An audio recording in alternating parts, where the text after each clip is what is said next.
ఎక్కడో పుట్టిన పిల్ల, ఎవరో తల్లిదండ్రులు అంత ప్రేమతో పెంచిన పిల్ల ఇంటి పేరు వదిలేసింది, వంశం వదిలేసింది, తన ఊరు వదిలేసింది, తన వారిని వదిలేసింది, తన తల్లిదండ్రులను వదిలేసింది, బంధువులను వదిలేసింది, స్నేహితులను వదిలేసింది.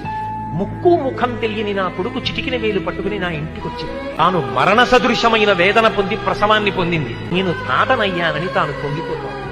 నా వంశాన్ని నిలబెట్టింది. మా మామగారు బాగుండాలని కోరుకుంది, మా అత్తగారు బాగుండాలని కోరుకుంది. తాను నోము చేస్తే, వ్రతం చేస్తే నా భర్త దీర్ఘాయుష్మంతుడు కావాలని అడిగింది. నిద్ర లేచి మంగళసూత్రం కళ్ళకద్దుకుంటే మా ఆయన బాగుండాలని కోరుకుంది. నా కొరకు ఆమె ఏం అడగల. తన అత్తవారి కొరకు, పుట్టింటి కొరకు.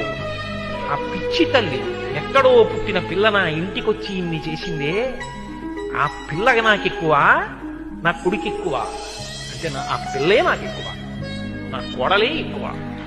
అందుకే నా తండ్రి నీకు మామ, నా అన్న నీకు బావ, తండ్రితో సమానం. నా తమ్ముడు నీకు మరిది.